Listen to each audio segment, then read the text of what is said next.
গত 20শে অক্টোবর 2023 তারিখে আমরা একটা গাড়ি ভাড়া করে বেরিয়ে পড়েছিলাম দিল্লির সাইট সিন করতে। তার আগের দিন আমরা দেখে নিয়েছিলাম দিল্লির বিখ্যাত লালকেল্লা, তাই ওটা বাদ দিয়ে আমরা বাকি সাইট সিনগুলো করেছিলাম। প্রথমে আমরা দেখেছিলাম দিল্লির কুতুব মিনার, তার ভিডিও আমি আগেই দিয়েছি, না দেখে থাকলে ডেসক্রিপশনে তার লিঙ্ক দিয়ে দিলাম, ওখান থেকে দেখে নিতে পারবেন।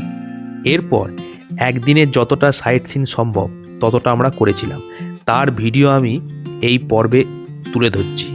ভিডিওটি না টেনে আপনারা সম্পূর্ণ দেখুন, আশা করি দিল্লি ভ্রমণ সম্পর্কে আপনাদের কিছুটা হলেও ধারণা হবে।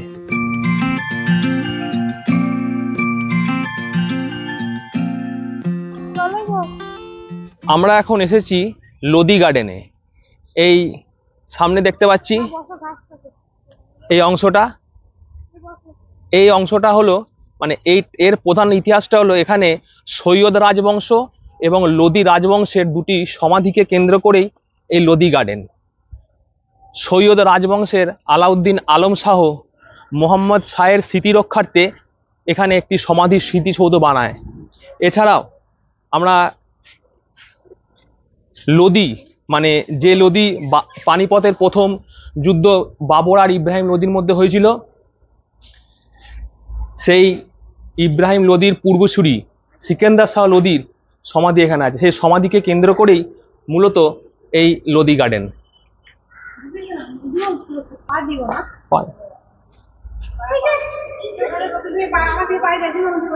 এই যে সমাধিগুলো দেখতে পাচ্ছেন, এই সমাধিগুলো এইখানেই আছে সিকেন্দার শাহ লোদির সমাধি। এই সমাধিকে কেন্দ্র করেই আপনারা এই স্ট্রাকচারটা দেখতে পাচ্ছেন কত সুন্দর। এমনি লোদিদের খুব একটা কিন্তু বেশি কিছু কীর্তি নেই, যেরকম কীর্তি মুঘলদের আছে সেরকম কিন্তু নেই। মেনলি এই সমাধি সৌধকে কেন্দ্র করেই এটা যেটা তৈরি হয়েছে সেটাই, এছাড়া তেমন কিছু নেই লোদি গার্ডেন। তবে একটা কি, এই বাগানটা চারিদিকটা কিন্তু খুব সুন্দর, খুব শান্ত চারিদিকটা, একদম চুপচাপ শান্ত। আসার সময় দুটো পাখি দেখলাম, কি সুন্দর, পাখিটার নাম আমি জানি না, চড়ে বেড়াচ্ছে। এটাই হলো লোদি গার্ডেনের মূল স্থাপত্য।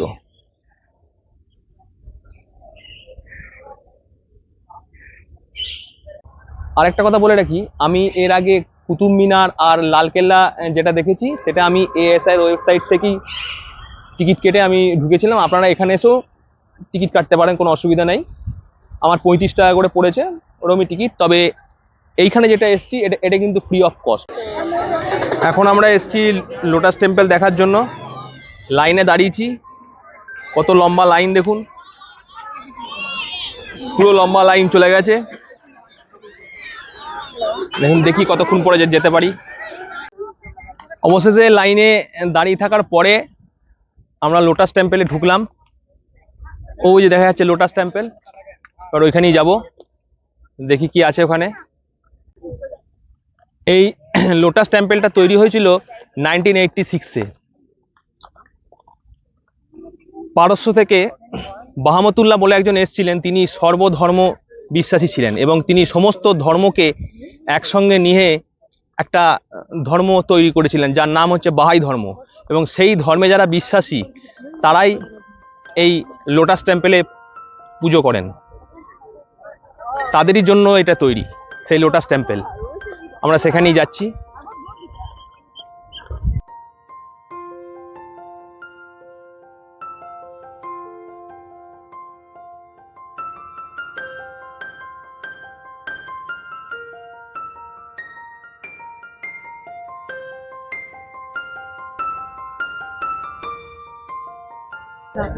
লোটাস টেম্পল থেকে বেরিয়ে চলে এলাম। খুব শান্ত নিরিবিলি একটা জায়গা, যেহেতু এটা উপাসনা স্থল সেই জন্য ভেতরটা কিছু বেঞ্চ আছে বসে মেডিটেশন করার জন্য, এবং ভেতরটা হচ্ছে খুবই শান্ত।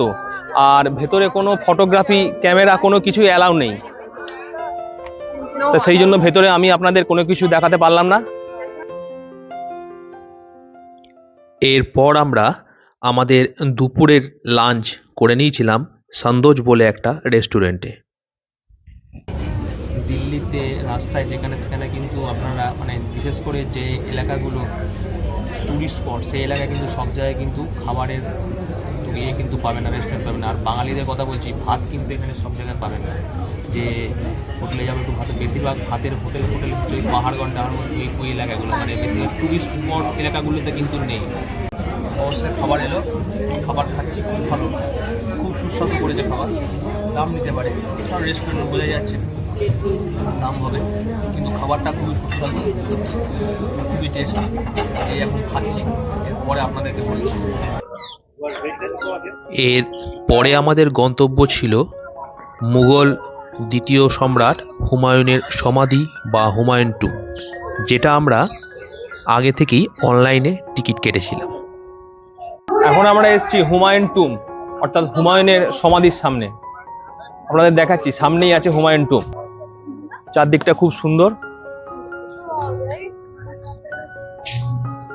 এইগুলো সেই মুঘল আমলেই তৈরি।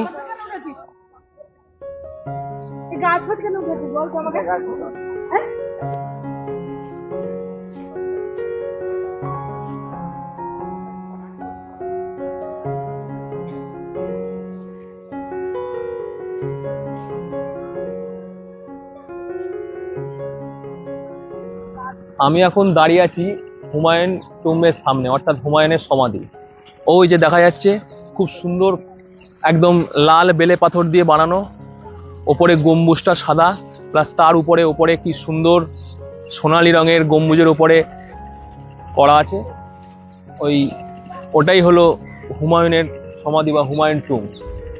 এটা তৈরি হয়েছিল 1564 সালে, এবং হুমায়ুন মরে যাওয়ার 8 বছর পর তার স্ত্রী হামিদা বেগম, অর্থাৎ যিনি আকবরের মা, তিনি এই সমাধিটি কিন্তু বানিয়েছিলেন। মুঘল দ্বিতীয় সম্রাট হুমায়ুন এখানে চিরনিদ্রায় শায়িত আছে, আর এটাই তার সমাধি। এবং এত সুন্দর স্ট্রাকচার আপনারা দেখতে পাচ্ছেন, এবং অনেক বড়, খুব সুন্দর কাজ, এবং এত সুন্দর জায়গাটা আপনাদের সত্যিই ভালো লাগবে। দিল্লিতে যদি আপনারা আসেন বেড়াতে, তবে কিন্তু অবশ্যই এখানে আসবেন। আমি আরো সামনে গিয়ে আপনাদের দেখাচ্ছি কিরকম। আমরা হুমায়ুন টুম্বের একদম সামনে এসে গেছি, আর এই সামনে আমরা দেখতে পাচ্ছি গোটাটাই লাল বেলে পাথরের তৈরি, কি সুন্দর, এবং থেকে থেকে জাফরির কাজ। চারিদিকটা লক্ষ্য করে দেখুন কি সুন্দর।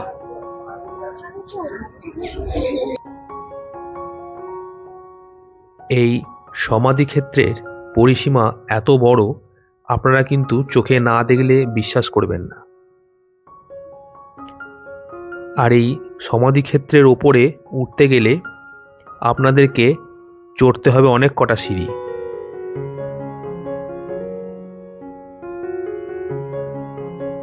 এই সিঁড়িগুলো কিন্তু বড্ড খাড়া, এবং সমাধিগুলো সব ওপরেই আছে।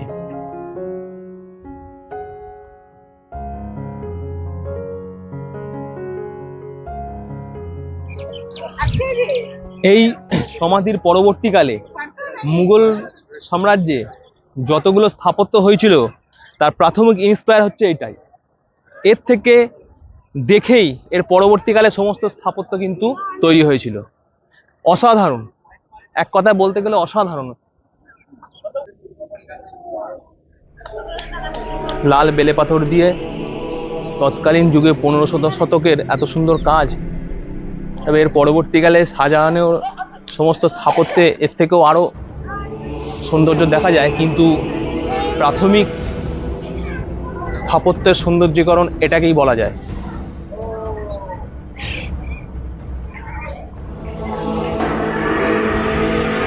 একটা সমাধিতে অসাধারণ শিল্প নৈপুণ্য কর্মকাজ দেখা যাচ্ছে, কি সুন্দর কাজ।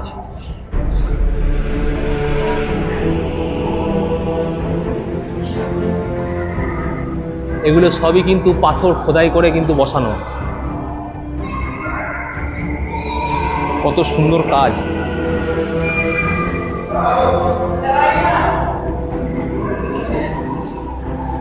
আর এই যে সামনেই যে সমাধিটা দেখতে পাচ্ছি, এই সমাধিটা হলো হুমায়ুনের সমাধি।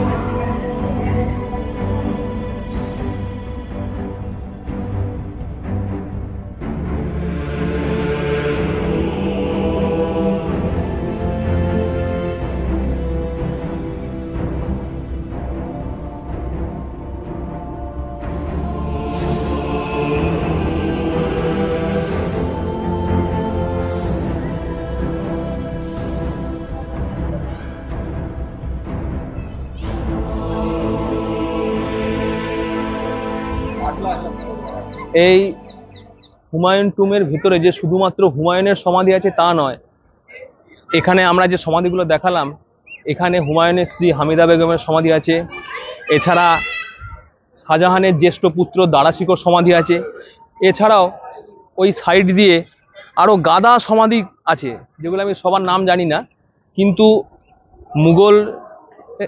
মুঘলদের সঙ্গে সম্পর্কিত, মানে সবাই মুঘলদের আত্মীয়, তাদেরই এখানে কিন্তু সব সমাধিগুলো আছে।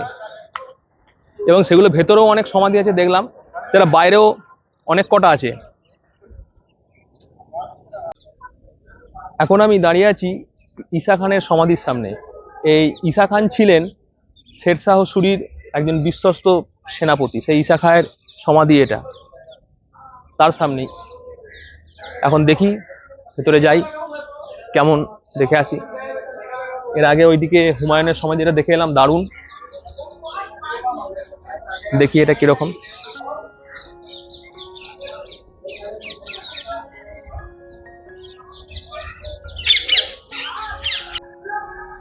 এই যে সমাধিগুলো, সমাধি ক্ষেত্রে আমি এসেছি, এখানে অনেক কটাই সমাধি আছে, তবে মধ্যখানেরটা মনে হয় ঈসা খানের সমাধি, আর বাকিগুলো আমি বলতে পারছি না।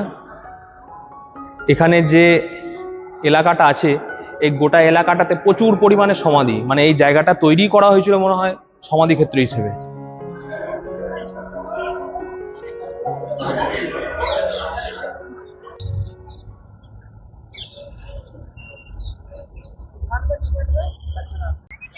আমি এখন এসেছি যন্তর মন্তরের সামনে।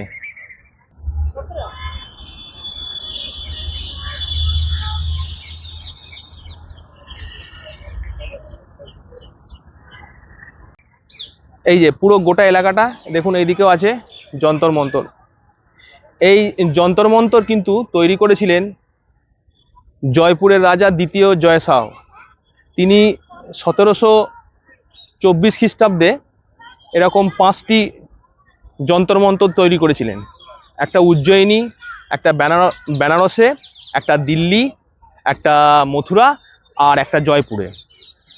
তিনি অ্যাস্ট্রোলজিতে খুব পারদর্শী ছিলেন এবং তৎকালীন যুগে এত যন্ত্রপাতি ছিল না যে চাঁদ, সূর্য, তারার গতিবিধি লক্ষ্য করা এবং মাপার জন্য। সেই জন্য এই যন্তর মন্তরের সাহায্যেই কিন্তু তিনি চন্দ্র, সূর্য, গ্রহ, নক্ষত্রের গতিবিধি মাপতেন। খুব সুন্দর। এই দেখুন পুরো গোটা এলাকাটা, ওইখানে আছে ওটা একটা যন্তর মন্তর। আর আপনাদের দেখাচ্ছি, আসুন। এই যে এই পোর্শনটা এই দিকটা আছে, এই দিকটা দেখতে পাচ্ছেন।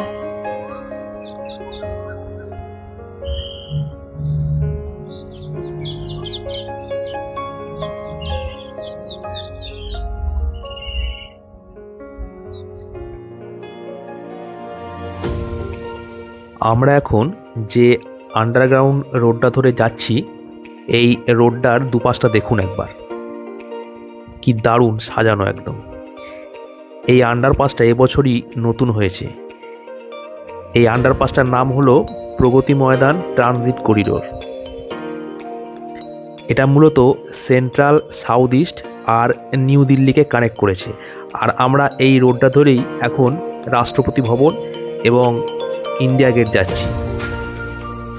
এই রোডটার ডিস্টেন্সটা হলো প্রায় 1.3 কিলোমিটার।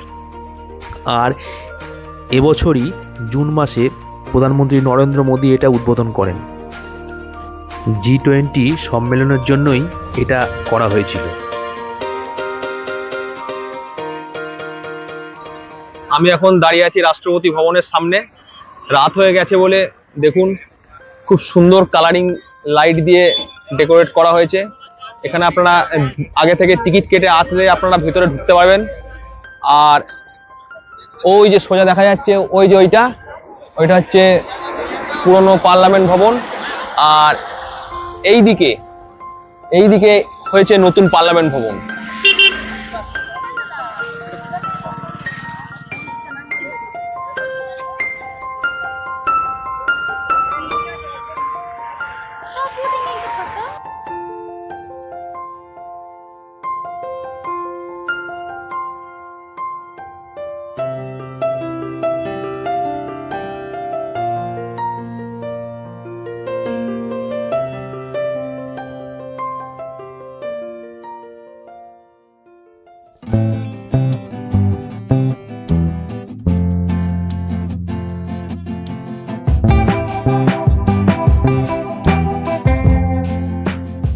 এরপর আমরা চলে এসেছিলাম ইন্ডিয়া গেটের সামনে।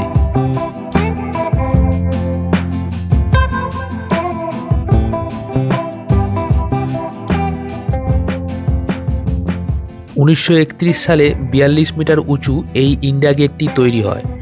প্রথম বিশ্বযুদ্ধ ও আফগান যুদ্ধে মিত্রশক্তির পক্ষ হয়ে নিহত প্রায় 90,000 ভারতীয় সেনার স্মৃতির উদ্দেশ্যে এই আর্চটি তৈরি হয়। খুব সুন্দর এই ইন্ডিয়া গেট, আমার মেয়েরও কিন্তু খুব ভালো লেগেছে।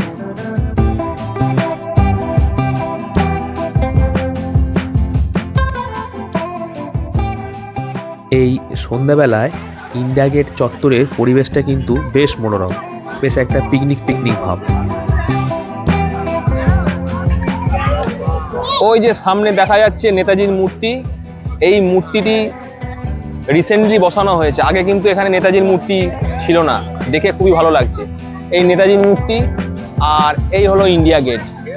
আমি দুইয়ের মধ্যখানে দাঁড়িয়ে আছি, দারুণ লাগছে, অসাধারণ সন্ধ্যাবেলায় দিল্লির বুকেতে। আর চারদিকে প্রচুর লোক দেখতে পাচ্ছেন আপনারা। জায়গাটা খুব সুন্দর করে কিন্তু সাজানো।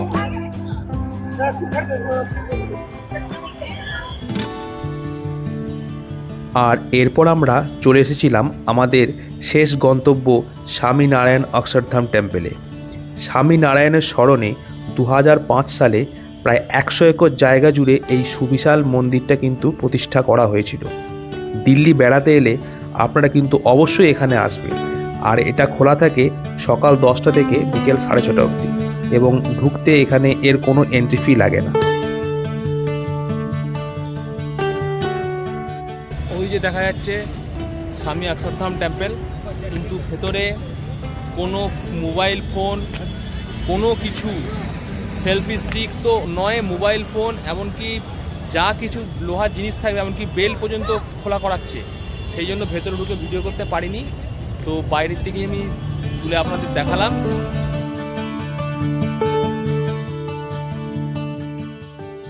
একদিনে গোটা দিল্লি সিটিটাকে এক্সপ্লোর করা কিন্তু কখনোই সম্ভব নয়। আমি কিন্তু দিল্লি 1.5 দিন ঘুরেছিলাম, এবং 1.5 দিন ঘুরে দিল্লির প্রধান দ্রষ্টব্যের অনেকটাই কিন্তু দেখেছিলাম। সেই ভিডিওটাই আমি আপনাদের সামনে নিয়ে এসেছি। ভিডিওটা আপনাদের কেমন লাগলো অবশ্যই কমেন্ট করে জানাবেন। যদি ভালো লেগে থাকে তাহলে অবশ্যই লাইক এবং শেয়ার করতে ভুলবেন না। আর আমার চ্যানেলে যদি নতুন হন তাহলে অবশ্যই সাবস্ক্রাইব করবেন। ধন্যবাদ।